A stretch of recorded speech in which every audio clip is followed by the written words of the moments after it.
is Hard Parking, sponsored by Right Honda and Right Toyota out of Scottsdale, Arizona. I'm your host, Jhae Finning, broadcasting. I always say broadcasting on accident, but really I'm just recording because it's not live from my home in Gilbert, Arizona. Car show season is here. You don't have to be into cars to understand what that means. It's more weather related. You know, when I lived in Michigan, our car season was, 4 or 5 months. Because what happens is, if you really like your car, then you baby it and you don't really want to get it. It depends on the type of car you have and what you're into. Because you can love your Subaru, you can love your pickup truck. But if you have, let's just say sports car season to be fair. Although Porsche seems like it's a beautiful weather car, and that's only if the top is down. Most of the Porsches, most of the Audis, in Germany, you can log 100,000 miles or 100,000 kilometers in the snow. So, American nice weather car season. So what happens is there's snow on the ground till, March, usually. Sometimes it goes away, but there's salt all over the road, and then it might dust 1 or 2 more times a year. So then you don't really want to drive your car on the salty roads because salt, water, metal, steel, rust. I didn't really have that big of an issue with my NSX because 90% of that car is aluminum. But still, you don't want salt all over your car. So then you get through that, and then it's April showers, it's springtime, it's storming all the time. So it's like, is this a good weekend to go out? I don't know. Thunderstorms, lightning. You don't go to a car show when it's 90% chance of rain. Then you get into the summer. The summer's always nice, but the summer's always short. Because come September, October, usually by the end of October, most people have their cars put up in storage if you have a place to store your vehicle. I did. I stored my place. I forgot the name of the place, but we stored it. So it was usually in by late October, November at the latest, and then you pull it out again, next March. So most of the year, you didn't have your car. Here in Arizona, car season is when the weather stops being 1,000 degrees outside. Now, we're always doing stuff. There's always a Cars and Coffee, even in the dog days of summer. There's always events going on during monsoon season. But for most of us, as the temperature starts to cool down, for instance, this morning when I got up, it was 72 degrees, which is crazy because it's still over 100 degrees in the afternoon. But it's starting to level out. And what comes with that is more activities. I just took part in the Hot Wheels Legends Tour. And what that is, it's officially licensed Hot Wheels. What they do is they go around to 10 cities. And you apply, and you get accepted to display your car. And what comes with that is, well, let's cover what the Hot Wheels thing is first before I go on my little mini rant or mini explanation, either before or after the word from 4Wheel Online. But what they do is they go to these 10 cities, and the times they've done it here in Phoenix, I don't think they do Tucson. I think Arizona's stop is Phoenix, the Phoenix area. It's been at Gilbert the last 2 times, and that Walmart is about 1.5 miles away from my house, so there's no reason for me to not to go. Last year I went just to kind of check it out as a guest. I just got my NSX, and parking was crazy, but my boy Edgar was working that event. And then this year I applied months ago and then finally got accepted at the last minute because things were a little disorganized. But what they do, sorry, getting off track, is the ones that they do here, they park them in the Walmart parking lot. And they have this huge, I don't know, I want to call it a billboard because you don't hang it, but it's this huge backdrop that looks like a Hot Wheels package. And so contestants, you pull in front of it, they take a photo of your car, so it kind of looks like your car is on a Hot Wheels package. It's really cool. But at each one of these stops, they pick one car that makes it to the next round, essentially. And at the end of all this tour, the one car that wins it all, they end up making a Hot Wheel of it. So needless to say, it's never going to be a car like mine. I have an Acura NSX Type S. It's a cool car, but they're looking for something that's just out of this world crazy. One of the cars that is there, I forgot what it's called, but the front grille, it's a big old skull. And for the headlights are there, but what's holding the headlights are these huge, metal, bony hands. And it's just super cool.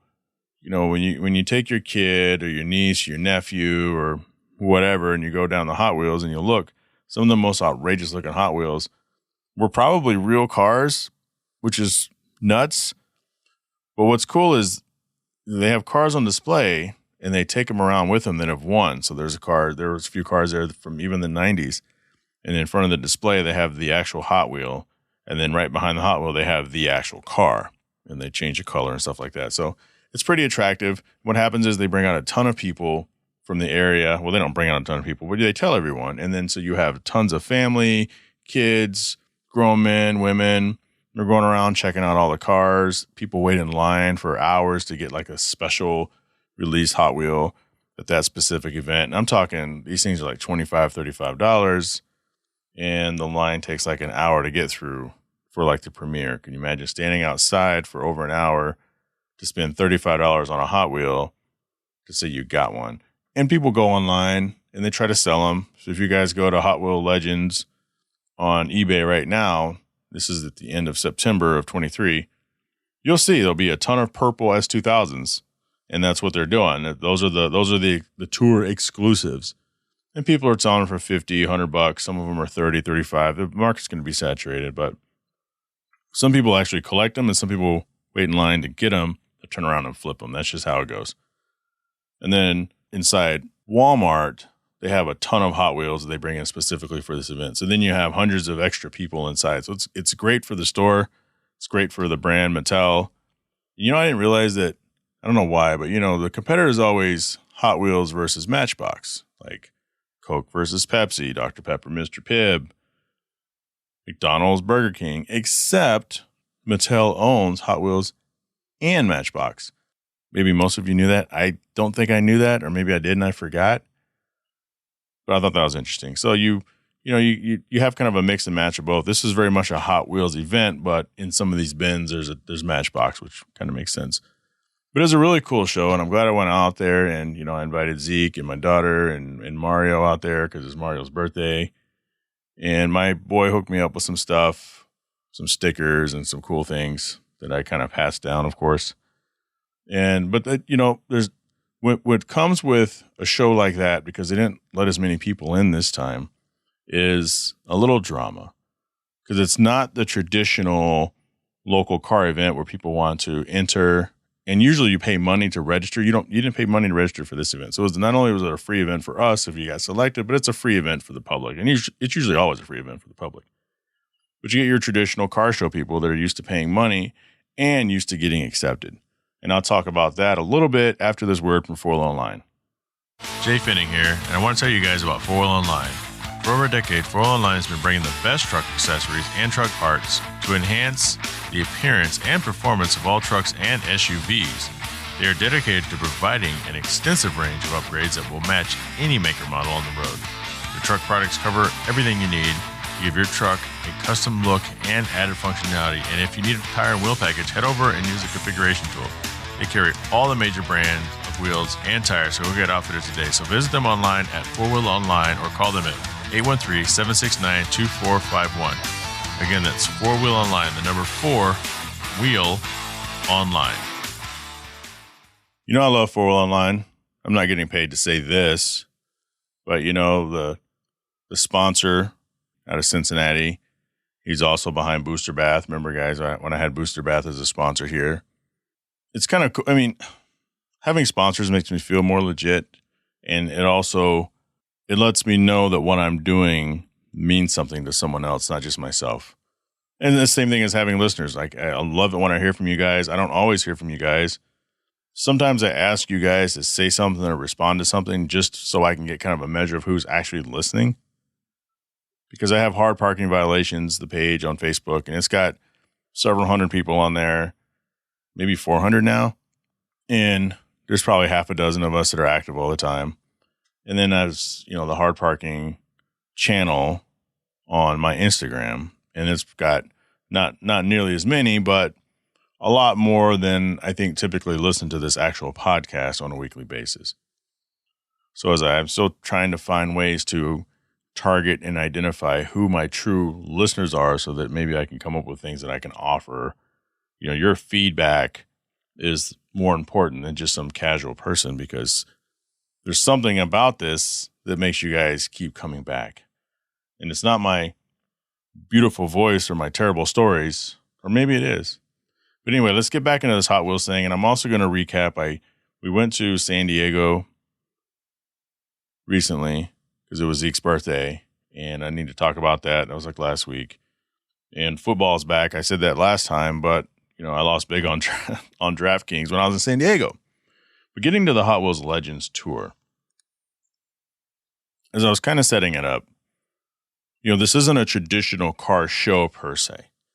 And I don't think my car is a show car. It's a very nice car.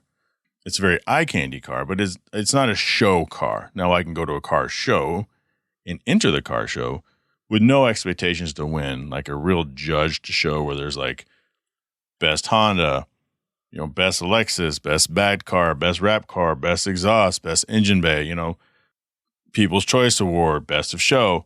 I will go to some of those shows, but I never enter with an expectation to win anything. And a lot of people will tell you that, but they're full of shit, because if you spend $20,000 on your $15,000 Civic, you're kind of looking for validation, and you kind of want to win something when you enter those things. And I'm a competitor. When I had my old NSX, I wanted to win, and I didn't get mad when I didn't. But there were times where it felt very political, and I felt that I should have placed higher than I did. Or it's like I got third place, first place. It's because it's not about the value of the car. It's about the amount of work you put into it. And with some cars, there's just more stuff out there. There's a lot more stuff out there for a 2012 Honda Civic than there is a 91 to 2005 Acura NSX. There just is. And the acquisition cost is a lot different. And fundamentally, it makes sense. You have $850,000 of one car, $9,000 of the other, ever. So it all makes sense. But I'm saying that because there's a lot of people who didn't get accepted into this year's Hot Wheels Legends Tour here in Gilbert, Arizona. And so on Facebook, on the official page, people are complaining, hey, what's the criteria? I know a ton of people didn't get in. I didn't get in. How come my friend got in? This car got in, but this car didn't get in. And I was like, shit, I'm already in. I'm in because one of my really close One Auto friends is working on the tour. And they told me about it many months ago. And they're like, don't worry about it, I'll get you in. And my thing is, I don't care if I'm in or not, but it'd be cool if I was, because I have hard parking written all over my NSX. I have QR codes on there. It's more important for it to be in there now than it was last year when it had nothing on it, when it was just clean and clear. Because now it's an advertisement piece for this podcast. Hell yeah, I wanted it in there. So he got me in there, and then he ended up pushing to get some of the other people in there. And I'm glad they're in there. They end up letting a lot more cars in than I think that they were originally going to do. But there's a lot of hate that comes with that, because if I'm one of these people out here that's used to going to all these car shows, used to have my car entered, and I have this pipe dream that someone wants to make the next Hot Wheels out of my Chevy Malibu because I have a wrap on there and a bunch of parts from AutoZone, and I have custom spray painted wheels, I'm an idiot. But there's people out there. There was a car out there, and I don't know if this poor guy's listening to this podcast right now. He has a black Mercedes. If you guys go to the Hard Parking Violations Facebook group, you'll see it on there. I pose by it through the peace sign. This thing is covered in like Flex Seal or Rhino Liner. And to the point where you don't have to be a car person to know what this is. Your car has an emblem on it. So if you drive a Mercedes, you have that little Mercedes star that looks like a peace sign. You have the Dodge. You know what the Dodge looks like, right? Picture any car. Usually when you paint a car, wrap a car, you pull the emblem off. They Rhino Liner this thing. So now it's like stuck on the vehicle on the paint. It's the craziest looking thing. Car's hideous. And I accept all cars. Their car, they can do with it what they like. But somehow that car was there. So if I'm one of these people who used to go on all these shows, if I see that and my car got rejected, I'd be pissed. But again, you get in for free. And there's only one winner. So then it's really about displaying your car. There's one winner. What happens is people look at that, or they look at my NSX, and they're like, well, that only got in because it's an NSX. Well, yeah, because it's there for eye candy. And that's the differentiating factor. It's not your traditional car show where you're there to try to win something. People like looking at it still, but there's no point system. So for all these random families, these strollers, these people with their pets, these people that are only there to see cool cars, some really outrageous looking cool, super cool cars that look like life-size Hot Wheels because some of them are. And then they want to see some of those super clean high-end exotics that maybe they never see. And really, there weren't that many of those. There weren't really Lamborghinis and Ferraris and stuff there this year. There was my car, my buddy's TVR, which is a super cool car, which almost nobody knows what the hell that even is. And people either love it or they hate it. Most people love it. It looks like, I think he describes it as a Viper and like a Jaguar had a baby. A TVR Cerberus, Cerberus or something like Cerberus. If you type in TVR, like television, radio, TVR, Cerberus, you'll know exactly what this car looks like. It's a very kind of sleek yet bubbly European V8. It's like a British car, I think. And the thing howls when he turns it on. Not naturally aspirated, just a loud British European V8 or whatever. But we were parked next to each other. And then there was this badass rat rod that was parked next to us. That rat rod is a vehicle that's there for a chance at becoming a Hot Wheel. In fact, in a super weird world, if for whatever weird reason I would have actually won, I wouldn't have accepted it. And it's like, yeah, sure, right, Jay. No. I would feel very uncomfortable if my car won anything at a show like that. But I know my car is there for eye candy. But there's too many events and too many more serious things in this world to have hate on somebody else's car because it's there and your car didn't make it. And so I'm sure, and people kind of know who I am around here. I'm not famous like Dom Toretto or anything, but most people know who I am between One Auto and me just living here for 9 years. And my old NSX was pretty freaking famous around here. And so I didn't get a lot of face-to-face hate, or, you know, maybe some of the peers may have said something and somebody else says, well, that's Jay, blah, blah, blah, blah. He's cool. He's not like the rest. You know, I'm always the exception, which is kind of funny too, you know. But I had a great time. And so if you guys see the Hot Wheels Legends Tour come to your town, take your kids to go see it or go check it out yourself. It's free. It's cool. It's good people watching. And the vehicles that are there are just, you're never going to see vehicles like that typically anywhere else. They are literally vehicles that they've made Hot Wheels out of. So I'd mentioned football and DraftKings. We went to San Diego, and this also happened to me when I was in Minnesota for Labor Day weekend. So I log into DraftKings here in Arizona and I do all my bets, but I don't like put the money forward, or I do and I forget about it, because the way DraftKings is set up, you go in and you can bet on the same game 100 times, which who would do that? But there's no fail safes. There's nothing to say, hey, you've already placed a bet on this game. Would you like to place another bet because the odds have changed? No, it doesn't care. And you can put on there, show me what I've bet on already. And it shows you literally everything, whether it's open or closed. And so what happened was, before I went to Minnesota, it was going to be a great weekend for sports. I was like, this is cupcake season. That's what we call it for college football. That's when a historically great team like your Ohio States, your Michigans, your Alabamas, your USCs, Oklahomas, you know, Texas is my team, but they can be flaky with some of these cupcake weekends. Like this year, they're doing great so far, but you know that they're going to whoop the shit out of the other team. And the odds are so bad where you have to bet a lot of money to win a little money. But the point is, there's a 99.9% chance you're going to win. And so you make that bet. So, for instance, I've never bet more than like $100 at one time on anything. And usually my bets are $5 and $10. So that's my average bet is $5 or $10. When I'm feeling really confident, I'll throw a 20 at something. But during this part of the season, I'm like, $100. And it's easy. So when I say a bad bet, I mean, when you throw a lot of money to win a little, for a $100 bet, I'll win $5. So in the end, I'll get $105, but 100 of it goes back into my pot. So it's like, okay, that's what I start off with. If I had FU money in real confidence, it's like, all right, well, give me 500, give me 1,000 on this because this is a slam dunk. And there's different things you can bet. I'm not going to teach you guys how to bet. But what happened when I got to Minnesota, I tried to log in and place my bet, and it said, this betting is not allowed in your state. It's like, son of a bitch. So if I place the bet, even before and if you place a bet, you can't cancel it. You can cash out and lose money immediately. So if I place a $10 bet and I decided I don't want to place it, even if it's 5 minutes later, it's like, you can cash out for $8.50. Like, fuck.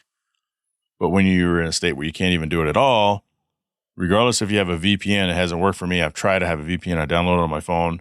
I did everything they told me to, and it still says, If you're in a place where it won't let you bet, you can't do anything. So that's one weekend. 2 weeks later, we're in San Diego. Same deal. California, you can't use DraftKings. I'm like, son of a bitch. So what happened was I lost out big. I couldn't do the confidence bets that I wanted to do. And then I forgot that I had already placed a bet. I lost 2 or 3 times on the same game because the odds had changed, and I didn't realize that I'd already placed that bet. And 2 of them were high confidence bets. So I lost $300 or $400 on a Saturday, which is like a record for me. So one weekend, I replenished everything that I screwed around with last year. And I'm like, all right, good. I'm taking my money back out and putting it back in my bank account, and I'm just going to play with this money. And then the very next weekend, I'll lose my shit on DraftKings because I was in a state that I couldn't do anything with. So I joked about it with a friend of mine. I go, I guess I just can't travel during football season because I'm going to be in Atlanta next weekend for NS Expo. That's right. It's already here. NS Expo 2023 is in Atlanta. Last year, it was here in Phoenix. And I got to place my bets before I leave because I looked it up and it says Georgia. I think it said Georgia doesn't allow betting, but you can log into betting apps or something like that. I was kind of confused. Plus, with college football, it's conference play now. So you have to have a gambling problem to place a bet on some of those games. You can place I could say Texas is going to beat Kansas straight up.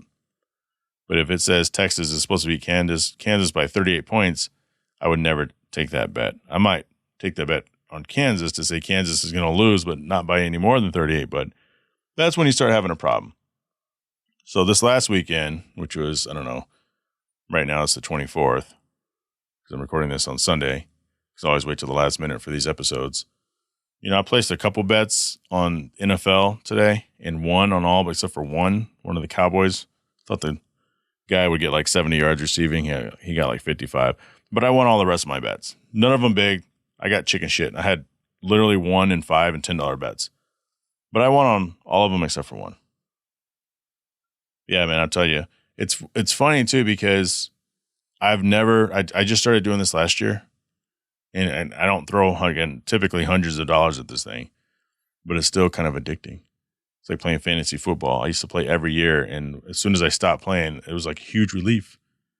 I stopped checking my phone every 5 seconds to find out who has what stat, how many yards they've had, who's winning what game, who got sacked, who's hurt, who shouldn't I have started that I started. And I was such a relief. And I kind of felt some of that last weekend when I was like, I don't have this. I need it. It's like, wait, I lived my whole life without DraftKings. Let me tell you something else I found out. And I'm going to move on from this in 2 seconds. So I'm here in Arizona, and I drive to the store the other day to pick something up. And I'm sitting outside the gas station, getting ready to go inside. And I'm like, oh, I got to lock in my votes for this, or my bets for this weekend. So this would have been like Friday or Thursday. And I open up the app, and I get this, check your location. You're not allowed to do it here. I'm like, wait a minute, I'm not in California anymore. Do I need to recycle this? Turn off the app and start it because it thinks I'm in California? And I looked, and I was on sovereign land. We have a lot of Indian reservations here in Arizona. Like they're everywhere, whether it's the Gila River community or one of the other communities. They're everywhere. But you wouldn't know it because you don't have to physically be on, air quotes, the reservation.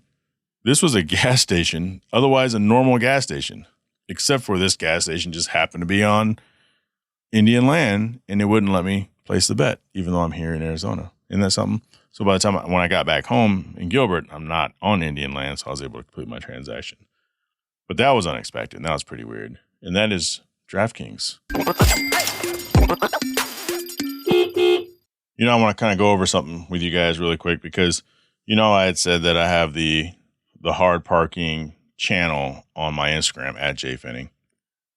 And I have a couple polls, and I use this for you guys. So one of them was because I'm going to talk about San Diego. A couple weeks ago, September 4th, actually Labor Day weekend, I had put the question, do you like my vacation trip recap episodes? Please only answer if you listen at least every once in a while or more. So a large majority of the people said yes. Some people said yes, but they aren't my favorite. One person said not really.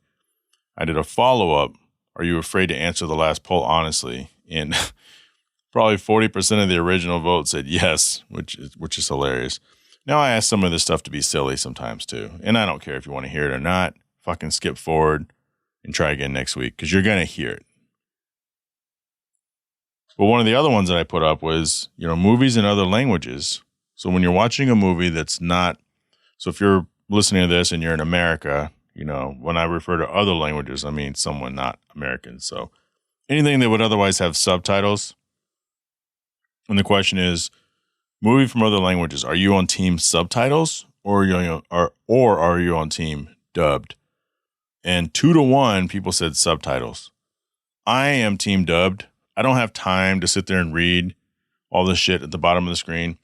Now, some of the really good movies that are like comedies, I find that easier to read the subtitles other than something that's crazy fast. I've tried to watch anime. So it's different between, I think, big screen movie and anime because some of the anime shit is like a million miles an hour. You are a unrealistic purist jerk off if you're like, I like subtitles. I don't like voiceovers on anime. No, you have to do voiceovers in anime.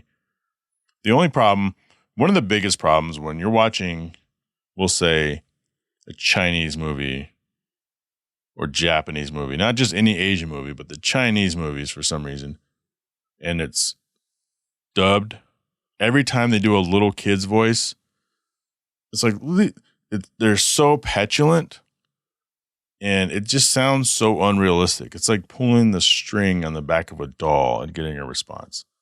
And it's the worst. But when someone's not dubbing a kid, then I don't mind it. I know that's not Bruce Lee's voice. I know he sounds a lot weirder than that. But that's the voice I grew up on watching Bruce Lee dubbed. And so that's the voice I'm expecting. So then when I watch Bruce Lee do an interview piece and he talks like he really does, you're like, whoa, that is not the voice I was expecting. But at the end of the day, when it comes to some of those big action movies, Raid, the Raid 2, all the night comes for us, give me dubbed voiceovers any day instead of having to read the subtitles. I watched The Wandering Earth a few years ago when that came out. And I liked that movie a lot, except for the little kid voice. Like I said, that was dumb as hell. But the rest of the movie was good. And it was better than having to read those subtitles at a million miles an hour. So anyway, San Diego. Went to San Diego because Zeke wanted to go there for his birthday. He just turned 5. Honestly, I think it's a little ridiculous to ask a 4-year-old what they want to do for their birthday. They say the beach, and so the family plans a trip that costs hundreds of dollars to go rent a nice, beautiful house on the ocean or the bay.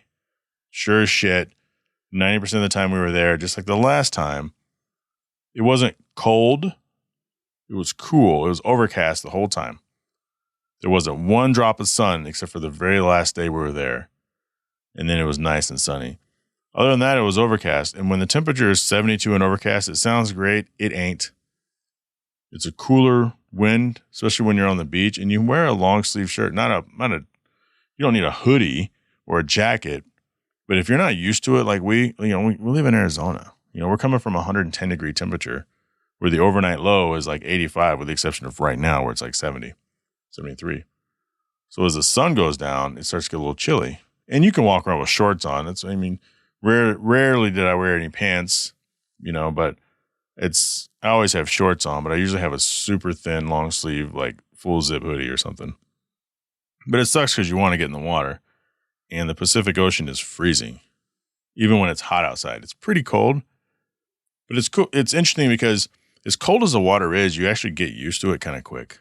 But I never went in deeper than like my mid thigh, because once your waist gets cold and your genitalia gets cold, and you get out of that water and it's not sunny, but it's windy, it's breezy, then you're freezing your ass off. And I didn't want any of that smoke. But I think we're going to go back again earlier next year. Yvette's already looking for 4th of July. And she gets really excited about this stuff. I really don't. I can't plan a vacation a year in advance. Not realistically. Like, okay, do I want to go to Monterey Car Week? Hell yes, I want to go. Do I know you have to have this thing booked in January because it's in August and hotels just get ridiculous? I do. But I don't start looking until I'm able to. And I seriously don't start looking a year in advance. I know NS Expo, I'm going to know when that date is within a month of when it's announced of the new location, but I don't book my hotel or look at prices. Most hotels, you can't even find prices. I'm just putting it on my calendar. It's like, okay, next year around this time, I'm going to go to NS Expo and it's going to be in this location and I can't wait. And that's it. It's the last time I talk about it or care about it until we get closer to the event and it's time to actually book. My wife looks at shit a year out, 2 years out, because you look at a place like San Diego, and a lot of those places book up. I get it. But you don't have to look at this far in advance. But this is the same person who says, hey, we got to cut down on our spending. And I don't really spend a lot of money. I mean, I may buy Adidas when they come out sometimes, or I may splurge on something here and there, but rarely do I actually just spend money on stuff. And when I do, it's my money. Now, that sounds funny. I know I've said this before. I get an allowance. The allowance comes from the money that I make on my day job or Hard Parking Media. When I make t-shirts for people, I usually trade items. Or trade coin is what we call it. So when I get the podcast sponsors, Right Honda, Right Toyota, that sponsorship helps pay for the shit that's here in my studio. The microphone that I'm talking in right now. These 4K their starter cameras are like $800 a piece. I got 2 of them. I'm not using it right now, but when you watch me on YouTube, that's what you're watching. Those are the cameras I've been using. And one faces the other way of the room when I have a guest, and one's always on me. And I have these little things and these quick releases, so I kind of moving around different locations. But that's when I spend my money. So back to San Diego, I'm sorry. So we didn't really have anything planned, but one thing that I noticed there is they have these thing called drift skates. You guys seen those drift skates? They're like these squares, and instead of having rollerblades on them, each one has 2 wheels on them. It's almost like taking a rollerblade and chopping it right down the middle, cutting off the top of it, and then sticking your feet on the bottom. I think it's just grip tape. But they've probably been out for a while. I don't remember seeing them last year, but it was kind of cool to see, and everybody had them. Drift skates. Let me know if you have some drift skates or if you're used to seeing them all over the place. One thing I noticed is we went over to the bay side, and there was these large jumping fish, and I looked them up. They're called mullets, like the mullet, like long hair. But you're sitting there on the beach, and you see there's little ones that are probably like 4 inches, but then there's big ones that look like they're probably a foot long, maybe longer. And you're just sitting there, and if you just stare off in the bay long enough, you'll see them just come flying out of the water and go right back in. And they clear the water. They get probably their tail is always closest to the water when they pop out because their head's always the furthest away. Their tail probably gets 2 or 3 inches off the surface of the water. So it's kind of cool to see. You don't see it on the ocean side. You just see it on the bay side. But what else do you see? You see sea lions and seals. If you're sitting there on the beach and you're looking out, you see a head pop up probably 50 to 100 yards out. And you're like, oh, that's a seal. It could be a sea lion. I don't know. But they kind of roll around and they go back in the water and they pop up. You ever go to the lake when you're a kid, or maybe you're on the lake now, and you're in the boat and you see a turtle head pop up? And you're like, oh, look, there's a turtle. There's a turtle right there. It's kind of like that's how these seals are. And when we go on these, I remember when we went to Cabo, we went on like a boat tour. As we're leaving the pier, there's always seals. You look in the water and one goes right by the boat, and it's super cool. Especially if you have the clear bottom boats like they have now.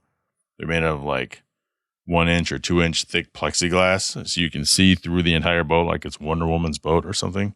That's a reference for you old people. Young people have no idea what I'm talking about with that.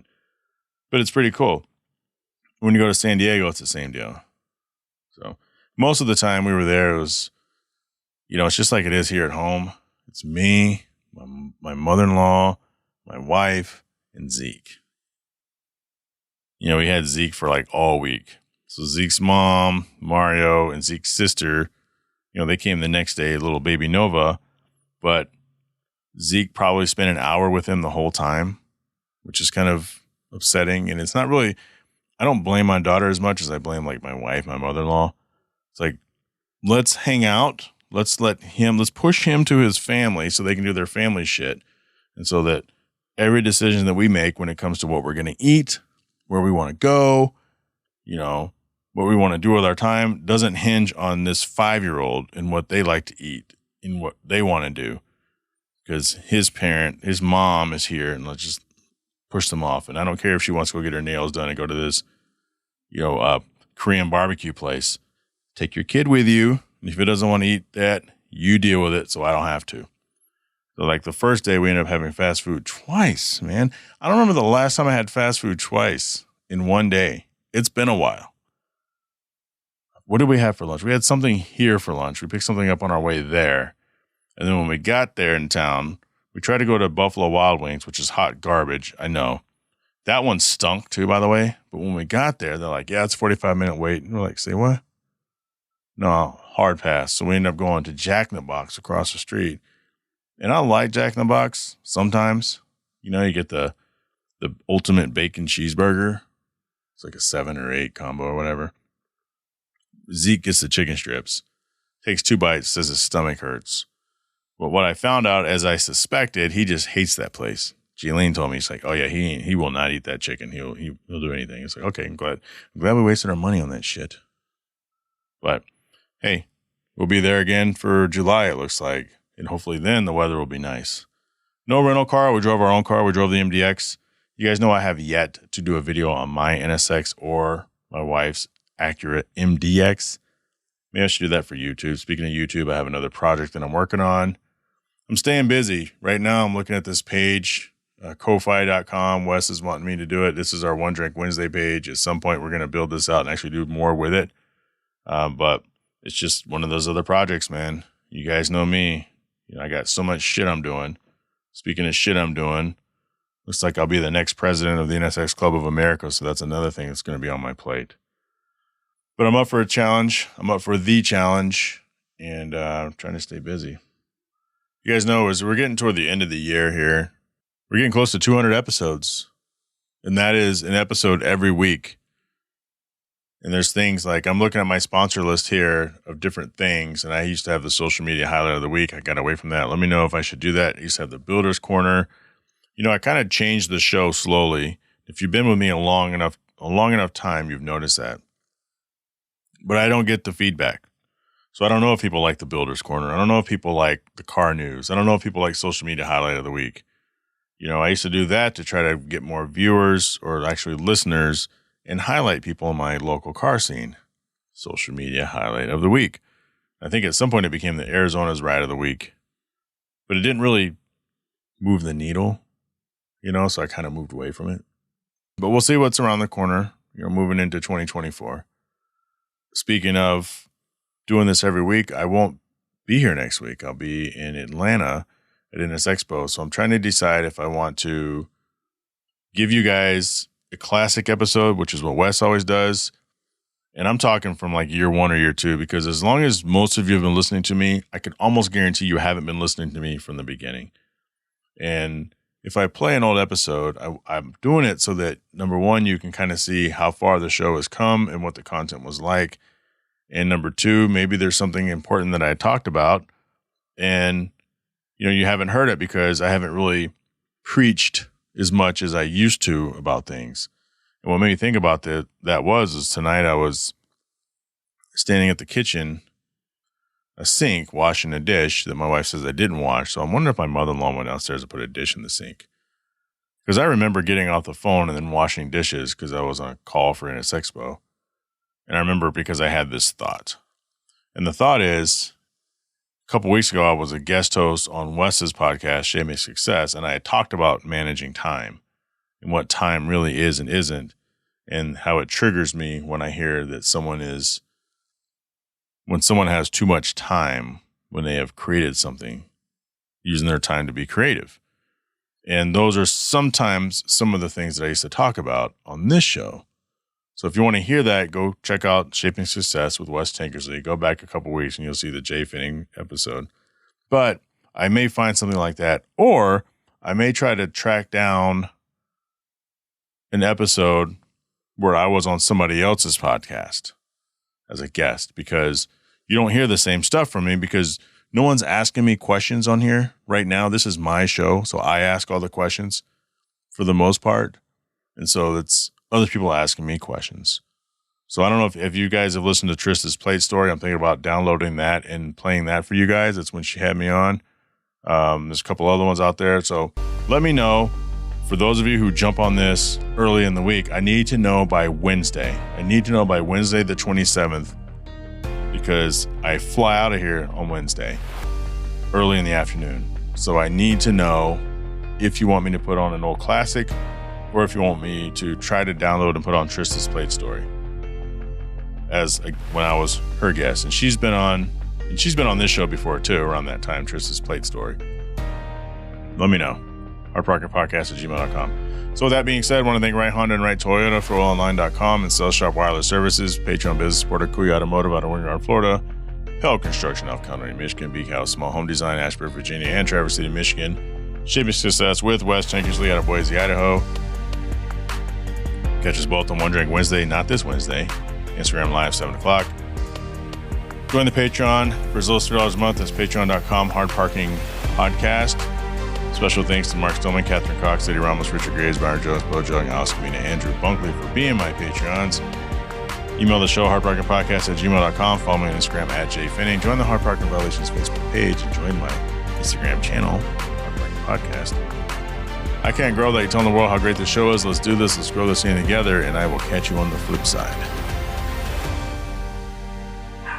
Shut up! Now it's stripping time. Ain't nobody got time for that.